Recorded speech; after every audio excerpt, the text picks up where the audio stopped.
Do inadimplemento das obrigações, disposições gerais.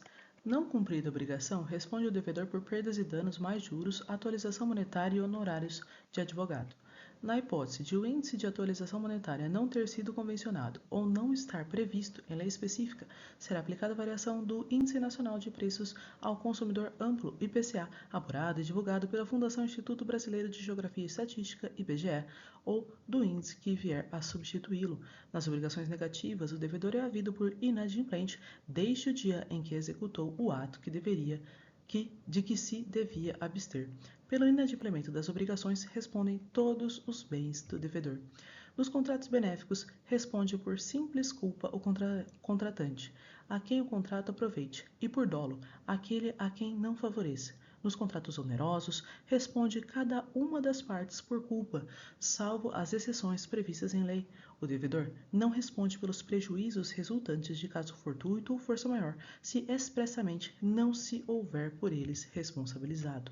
O caso fortuito ou de força maior verifica-se no fato necessário cujos efeitos não era possível evitar ou impedir. Da mora. Considera-se em mora o devedor que não efetuar o pagamento e o credor que não quiser recebê-lo no tempo, lugar e forma que a lei ou a convenção estabelecer. Responde o devedor pelos prejuízos a que sua mora der causa, mais juros, atualização dos valores monetários e honorários de advogado. Se a prestação devida à mora se tornar inútil ao credor, este poderá enjeitá-la e exigir a satisfação das perdas e danos. Não havendo fato ou omissão imputável ao devedor, não incorre este em mora. O inadimplemento da obrigação positiva e líquida no seu termo constitui de pleno direito em mora o devedor.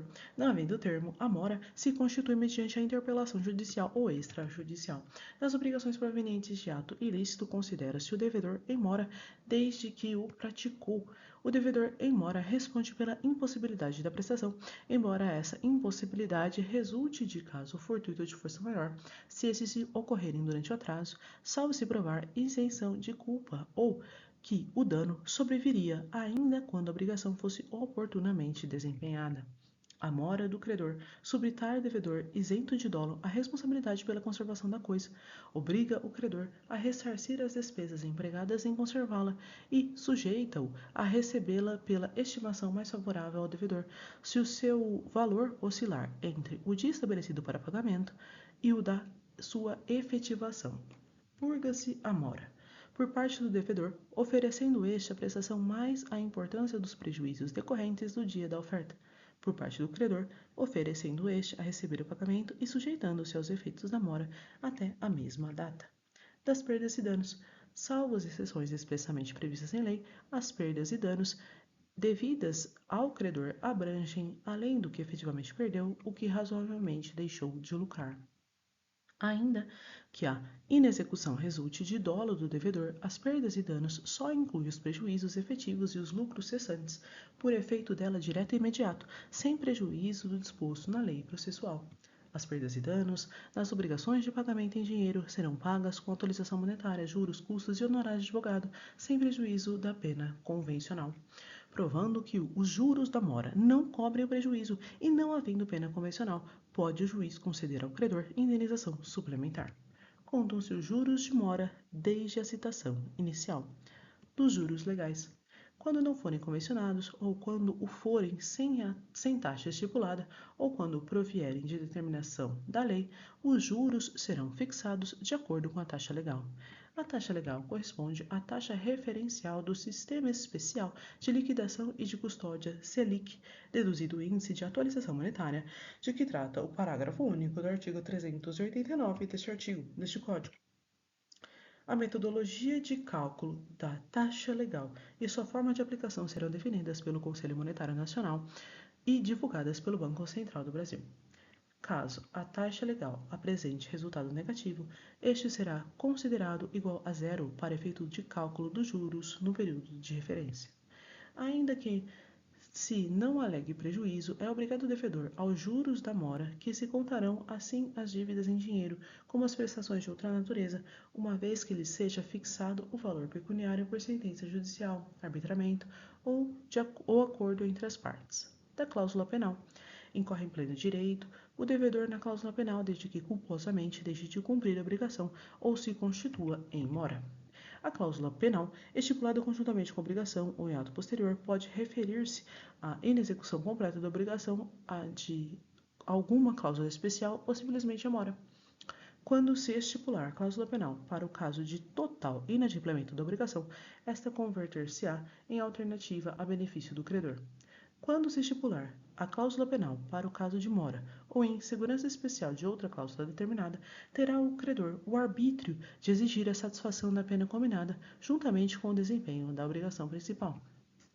O valor da combinação imposta na cláusula penal não pode exceder o da obrigação principal. A penalidade deve ser reduzida equitativamente pelo juiz se a obrigação principal tiver sido cumprida em parte, ou se o montante da penalidade for manifestamente excessivo, tendo-se em vista a natureza e a finalidade do negócio.